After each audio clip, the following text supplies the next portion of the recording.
औज़ुबिल्लाहिमिनश्शैतानिर्रजीम बिस्मिल्लाहिर्रहमानिर्रहीम अल्लाहुम्मा सल्लि अला सय्यिदिना व मौलाना मुहम्मदिन व आलिहि व सहबिहि वसल्लम। Dear students, I am professor Chaudhary Tanveer Ahmed, principal Tanveer academy of commerce, Garhi Shauq. बेटा, हस्बे रवायत कोविड-19 की इस वक्त फ़ेज़ 3 चल रही है पाकिस्तान के अंदर, तो अपने बच्चों को हम लोग बिल्कुल भी तनहा नहीं छोड़ रहे हैं, उनके साथ हैं। एजुकेशन में हमने कभी भी अपने बच्चों को जो है पीछे नहीं छोड़ा किसी से। और इसी सिलसिले की एक और कड़ी आपके सामने आ रही है। पहले भी आपको इंट्रोडक्शन टू बिज़नेस की क्वालिटी वीडियोस मिल चुकी होंगी। आपके कमेंट्स करने का, जिन्होंने बहुत ज़्यादा कमेंट्स किए हैं उनका बहुत शुक्रिया बेटा। आप लोगों के ये जो स्वीट्स कमेंट्स हैं, क्रिटिसाइज़ भी किया करें भाई। क्रिटिसाइज जो अच्छे लोग होते हैं ना, वो तनकीद को तनकीद नहीं कहते हैं, वो कहते हैं तनकीद हमारे लिए इस्लाह का बायस बनती है। तो इस्लाह करने के लिए थोड़ी तनकीद भी कर दिया करें, ताकि ये भी बात पता लगे कि हम लोग, ये नहीं है कि हमारे बच्चे सुन रहे हैं तो हमें सिर्फ अप्रिशिएट करेंगे। आपको कोई भी सवाल करना हो कमेंट्स में ज़रूर कीजिए, आपके तमाम क्वेश्चंस का जवाब मिलेगा। आज की वीडियो का आगाज़ करते हैं। Partnership introduction to business ICom और बीकॉम पार्ट 1 वाले बच्चे मुतवज्जो हो जाएँ।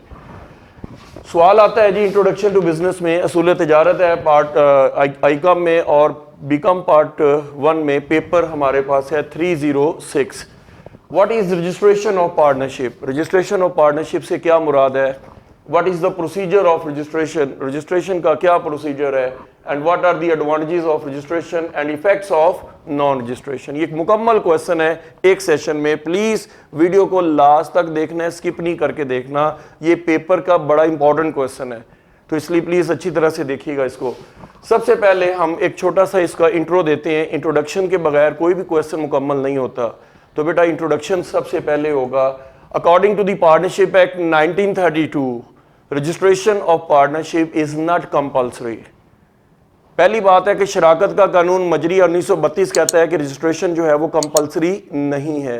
As registration does not create a partnership. Registration partnership बिल्कुल भी क्रिएट नहीं करती। It is an agreement that creates partnership.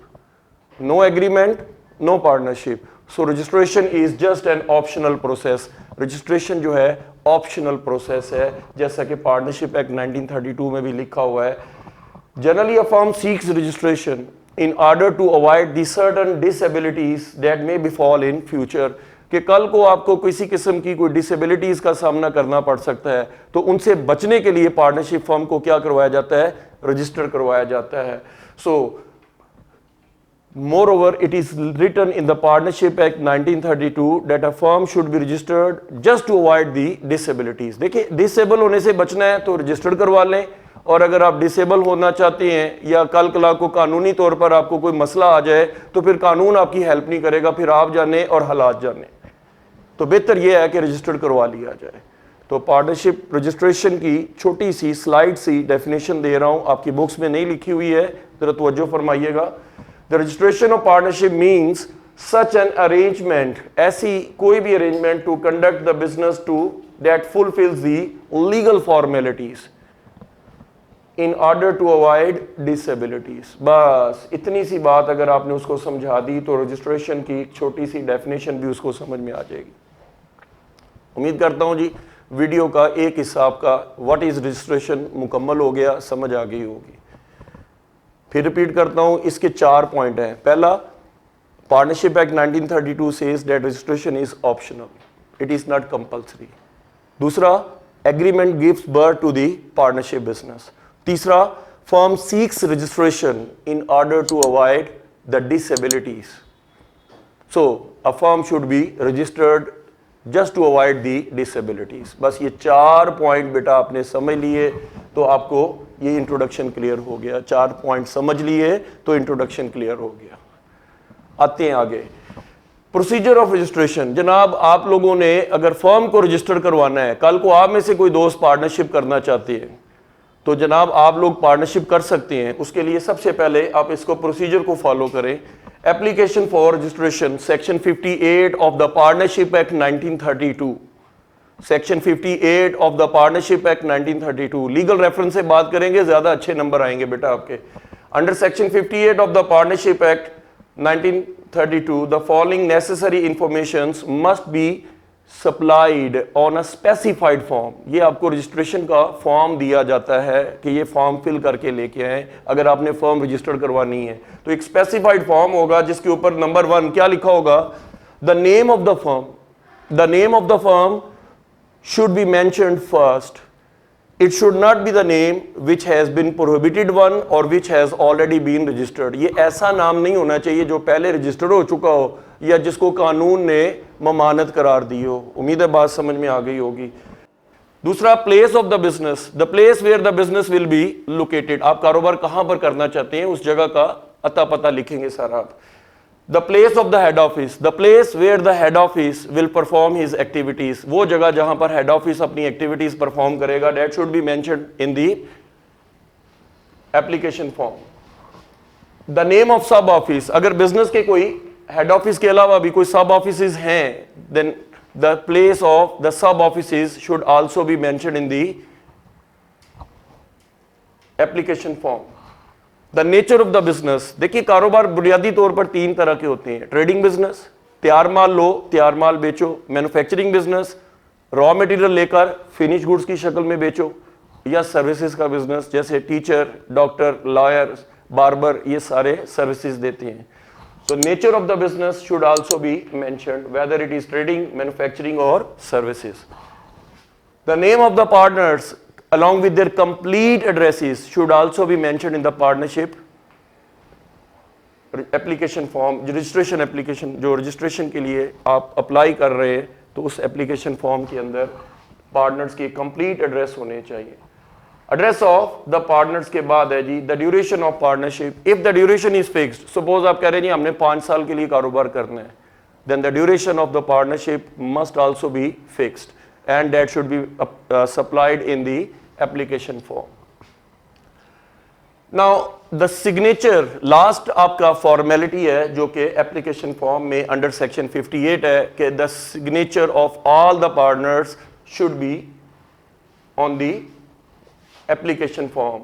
The statement must be submitted to the area registrar of the firm, जो आपका एरिया बनता है उसके अंदर आप लोग यानी उस एप्लीकेशन फॉर्म को सबमिट करवाएंगे, किसको, एरिया रजिस्ट्रार को। जनाब उम्मीद करता हूं जी आपको एडमिशन फॉर्म का प्रोसीजर क्लियर हो गया होगा। अब जारी बात है कि जी आपने एप्लीकेशन फॉर्म भर दिया है तो सेकंड स्टेप जो आएगा वो है कि आपने उसको फीस जमा करानी है, किसको, जो गवर्नमेंट की प्रेस्क्राइब फी होगी रजिस्ट्रेशन के लिए। तो सेकंड स्टेप है, after filling the all formalities laid in the application form, the next step is to pay the prescribe फी। वो जो फी है वो आप लाजमी जमा कराएंगे। अब देखिए 2 स्टेप मुकम्मल हो गए, पहला एप्लीकेशन फॉर रजिस्ट्रेशन और दूसरा आपने फीस भी जमा करा दी है। तो तीसरे नंबर पे क्या होगा, आपको रजिस्ट्रेशन फॉर्म की हो जाएगी जनाब आपकी। Now if the registrar is fully satisfied that all the due informations have been provided to him, moreover the fee has also been paid, then as per section 59 he will register the firm in the register that is called the register of the firms and the firm will be registered। आपको firm registered हो जाएगी क्योंकि अगर registrar मुतमईन हो गया है, fees पे हो चुकी है, तमाम फॉर्मेलिटीज फुलफिल हो चुकी हैं, तो रजिस्ट्रार जो है वो रजिस्टर ऑफ द फर्म के अंदर उसकी आपको एक रजिस्ट्रेशन नंबर दे देगा और उसके बाद आपकी फर्म रजिस्टर्ड हो जाएगी। Additional information regarding any change, हो सकता है कि आप कोई चेंज करना चाहें रजिस्ट्रेशन के अंदर, जो है वो आपको कोई चेंज करना चाहते हैं रजिस्ट्रेशन फॉर्म में जो नहीं आपने प्रोवाइड की हैं, तो सेक्शन 60 to 63 वो क्या कह रहा है, any alteration in the name of the firm, अगर कोई फर्म का नाम तब्दील करना चाहें तो वो भी आप उसको रजिस्ट्रार के नोटिस में लेकर आएंगे। Discontinuous of business at any place, कि अगर आप अपना कारोबार किसी एक जगह से डिसकंटिन्यू करके दूसरी जगह पर जा रहे हैं। Commencement of business at a new place, आप कारोबार किसी और नई जगह पे शुरू करना चाह रहे हैं। और alteration in the name of the firm and addresses of the firms. ठीक है जी, तो फर्म के पार्टनर्स का एड्रेस चेंज हो रहा है या आपकी कोई प्लेस कोई चेंज हो रही है, that should be brought in the knowledge of registrar of the firms. Any change in the constitution of the firm, और आपको पता है फर्म का जो कॉन्स्टिट्यूशन है वो उसकी डीड होती है, एग्रीमेंट होता है। A minor electing to become a partner, it must be reported to the registrar. तो ये जनाब एडिशनल इंफॉर्मेशन है जो कि आप सप्लाई करेंगे। तो पहला स्टेप एप्लीकेशन फॉर्म, दूसरा फी और तीसरा रजिस्ट्रेशन। तीसरे के बाद चौथा स्टेप जो है वो ऑप्शनल है कि अगर आप कोई एडिशन ऑल्ट्रेशन कराना चाहेंगे तो ये होगा, अदरवाइज इसकी जरूरत नहीं। Grant of copies, if any partner is interested in the copy of registration then he can get the copy of registration from the registrar by paying a prescribe fee. तो बिल्कुल ऐसे ही जनाब आपको रजिस्ट्रार से कोई थोड़ी सी फीस होती है उसकी, वो पे करने के बाद आप उसकी कॉपीज भी ले सकते हैं। Rectification of mistake, if any mistake which has been duly signed by all the partners, it should be brought in the knowledge of registrar। ये मैंने लिखा हुआ है, देख लें। So he will rectify such a mistake, वो इस mistake को रेक्टिफाई कर देगा, दुरुस्त कर देगा। फिर आप कहते हैं जी वो मिस्टेक हुई है लेकिन brought in the knowledge of registrar नहीं हुई है, तो if any mistake which has been duly signed by all the partners and is not rectified, उसको रेक्टिफाई नहीं करवाया गया, तो फिर कानून हरकत में आ जाएगा सेक्शन 70 के तहत। सेक्शन 70 तहत क्या होगा, that will be cause to an imprisonment that may be extended to 3 months और विद फाइन और विद बोथ, 3 महीने सरकारी मेहमान खाना प्लस जुर्माना, या दोनों सजाएं बेहक वक्त भी हो सकती हैं। तो भाई ऐसा काम नहीं करना, कानून के साथ नहीं खेलना। यहां तक जनाब आपका रजिस्ट्रेशन का प्रोसीजर 100% मुकम्मल हो गया जी। उम्मीद है जी आप लोगों ने एंजॉय किया होगा क्वेश्चन को। Application form, submission of fee, registration of firm, फिर एनी ऑल्ट्रेशन इन द और any change that should be brought in the knowledge of registrar, और 5वां केस है ग्रांट ऑफ कॉपीज, और 6ठा केस है रेक्टिफिकेशन ऑफ मिस्टेक्स, और आखिरी है कि अगर आप लोग ये गलत इंफॉर्मेशन दे रहे हैं तो सेक्शन 70 कहता है कि 3 महीने जेल हो सकती है, फाइन भी हो सकता है, और दोनों सजाएं बेहक वक्त भी हो सकती हैं। यहाँ तक रजिस्ट्रेशन का प्रोसीजर समराइज फॉर्म में आपको सारा बता दिया है। वीडियो को बार बार सिर्फ सुन लीजिए, मेरा दावा है कि ये सुनने से भी याद हो जाता है सवाल जी। देख तो आप रही हैं कि कितनी मेहनत से आपके लिए लिखा है, तो बाकी सुन भी लीजिएगा, इंशाल्लाह अच्छी तरह से आपको याद हो जाएगा। सिर्फ एक हिस्सा रह गया है जहां आपने इतना सब्र किया, थोड़ा सा इधर आइए, ये देखिए। अब के सर हम रजिस्ट्रेशन कराएंगे क्यों, इससे हमें क्या फायदा होगा? जनाब रजिस्ट्रेशन के बड़े फायदे हैं। The advantages of registration can be divided into 2 groups, कि अगर आप फर्म को रजिस्टर करवा देते हैं तो उसको बेटा 2 फायदे आपको होते हैं। Advantage number 1 legal protection, and advantage number 2 general advantage, general protection, general advantages. तो देखिए लीगल प्रोटेक्शन कैसे होगी, लीगल एडवांटेजेस क्या होंगे? सबसे पहले सेटलमेंट ऑफ क्लेम्स। क्लेम होते हैं जी थर्ड पार्टीज के। थर्ड पार्टी की डेफिनेशन सुन लीजिए, other than business, other than partner, all parties are called third parties. Third party की डेफिनेशन दे रहा हूं, बिजनेस फर्स्ट पार्टी, या partner first party, business second party, other than partners, other than business, all parties are called third parties. तो third parties के खिलाफ जो है, यानी registered firm can file claim against the third parties, ये एक legal advantage है। So rights of the registered firm are safeguarded where unregistered firm can not do so. इधर देखिए, ये आखिर पे मैंने लिखा हुआ है इफेक्ट्स ऑफ नॉन रजिस्ट्रेशन, ये नहीं मैं करवाऊंगा, इधर ही बता देता हूं, इधर ही बताऊंगा, क्योंकि आपने इसके वाइस वर्सा लिखना है, उलट लिखना है। वो कैसे? नो सेटलमेंट ऑफ क्लेम्स, इसमें क्या करेंगे आप? नो, अनरजिस्टर्ड फर्म के क्लेम्स को जल्दी सेटल नहीं किया जाता। Protection of rights, the rights of the new partners are protected if he gets registered. अगर नया पार्टनर आता है, अपने आप को रजिस्टर करवा लेता है, तो उसके राइट्स को प्रोटेक्शन मिलेगी। But he fails to register himself, फिर उसको प्रोटेक्शन नहीं होगी, तो आपको प्रोटेक्शन नहीं मिलेगी। ये इसका इफेक्ट्स हो गया नॉन रजिस्ट्रेशन का। मैं इसी के थ्रू आपको क्लियर करता जा रहा हूं, उम्मीद है क्रिएटिव राइटिंग करेंगे आप। Protection to creditors, protection to property. पहले the property of retired and deceased partner, deceased होता है मरहूम, the property of the retired and deceased partner is saved in registered firm if a notice is serve. अगर आप उसको notice दें तो उसको प्रोटेक्शन मिलेगी। ठीक है जी। तो प्रोटेक्शन जो है वो राइट्स किसके ऊपर है? प्रॉपर्टी के ऊपर, उसके किसके? रिटायर्ड पार्टनर के और डिसीज पार्टनर के। तो उसकी प्रॉपर्टी को लीगल प्रोटेक्शन हासिल होगी। प्रोटेक्शन टू क्रेडिटर्स, क्रेडिटर्स कौन है? जो कंपनी को या जो फर्म को पैसे देते हैं या माल देते हैं, किस पे? उधार पे, तो वो क्रेडिटर्स कहलाते हैं। क्रेडिटर की डेफिनेशन क्लियर हो गई कि such parties who supply the goods और who supply the cash on credit basis, they are called creditors.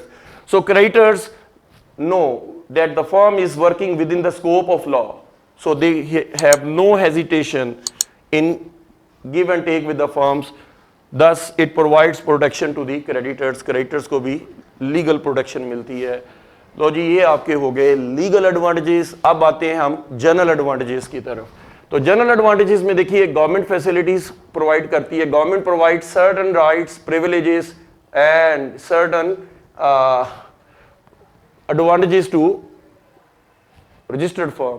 The reason is that the government knows that the firm is registered, so there are the certain sort of the facilities which has been provided in tax or in any other form.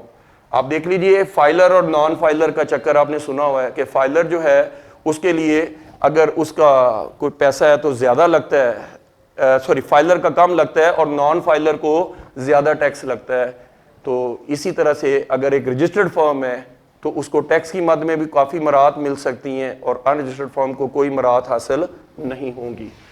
Public confidence, public have more confidence on registered firm rather than unregistered firm. क्यों? The public knows that the registered firm is working under the supervision of law, so the chances of frauds are reduced। पहली line में मैंने बताया ये क्या है, दूसरी line में इसका सवाल से क्या ताल्लुक है, तीसरा इससे क्या नतीजा निकालेंगे। तो नतीजा ये निकलता है कि पब्लिक को कॉन्फिडेंस हासिल होता है। क्यों होता है? क्योंकि उसे पता है कि रजिस्टर्ड फर्म जल्दी फ्रॉड करने की तरफ नहीं आएगी। Large capital, due to the public confidence the registered firm capital is more and more. Moreover, the partners, if they have been registered, then they have been given protection. So larger amount of capital can be collected by a registered firm. Credit facilities, banks and other financial institutions feel free in giving loans to the registered firm. एक याद रखिएगा, bank वाला जो है वो बहुत आज़ादी के साथ रजिस्टर्ड फर्म को लोन देने में तैयार हो जाएगा बनिस्बत इसके कि जो अनरजिस्टर्ड फर्म हो। तो इसका मतलब है कि ये आप लिख सकते हैं साथ ही। Legal protection, when the firm is registered then all the partners enjoy the legal protection. Trademark, registered firm use the trademark which is also registered. देखिए आज दुनिया में चीज़ों को डिस्टिंक्शन के साथ पेश किया जाता है, तो डिस्टिंक्शन जो है लाने के लिए क्या दिया जाता है? ट्रेडमार्क दिया जाता है। So when a trademark is given to the registered firm which is also registered, so the firm can get a distinction. A firm को काफ़ी हद तक अपनी प्रोडक्ट्स के मामले में डिस्टिंक्शन हासिल होता है, तो अवाम में ज़्यादा जो है ना पॉपुलर हो जाती है प्रोडक्ट। सेवंथ पॉइंट है एडवांटेज का, settlement of disputes. The disputes of a registered firm partners are settled quite easily in the light of agreement. Clear terms and conditions. All the terms and conditions of a registered firm are clear and there is no ambiguity in the terms and conditions. Business reputation. A business can earn a good prestige and a good reputation because in the eyes of public, the business has more prestige, more confidence in the eyes of public. So there are more and more chances of getting good reputation. So good reputation means a goodwill of the business. Protection to new partner.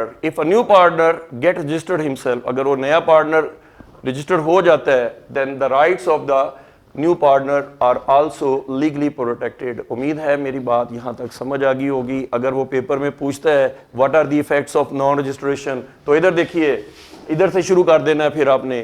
No settlement of claims, no protection to the rights, no protection to the property, no protection to creditors, government lesser facilities from the government, public has lesser confidence on unregistered firm, lesser amount of capital, creditors are not feeling, your credit facilities cannot be obtained, lesser credit facilities, no legal protection, no use of trademark, no settlement of disputes, no clear terms and condition, no good reputation and no protection to the new partner। उम्मीद है कि आप उल्ट करने में तो माशाल्लाह काफ़ी अच्छे हैं, आप लोग उल्ट भी कर सकते हैं इस क्वेश्चन के। अगर वो पेपर में पूछता है what are the effects of non registration, तो vice versa of these points, ये कुलिया आपको समझा दी है।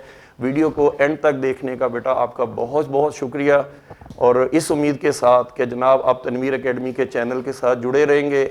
हमारा दावा हमेशा यही होता है कि quality education at your door step. तो अभी कोविड के अंदर 3rd फेज़ के अंदर भी हम आपका साथ दे रहे हैं, और हमारे लिए सिर्फ दुआ कीजिएगा कि अल्लाह करीम हम सब को अपने हिफ्ज़-ओ-मान में रखे, और हम सब दुआ गो हैं कि अल्लाह करीम आपको, आपके वालिदैन को, अपने आप तमाम अहल-ओ-अयाल को खैर आफियत से रखे, अपने हिफ्ज़-ओ-मान में रखें, और पाकिस्तान का नाम पूरी दुनिया में अल्लाह ताला बुलंद फरमाए। और नेक्स्ट वीडियो तक के लिए मुझे इजाज़त दीजिए। अस्सलामु अलैकुम।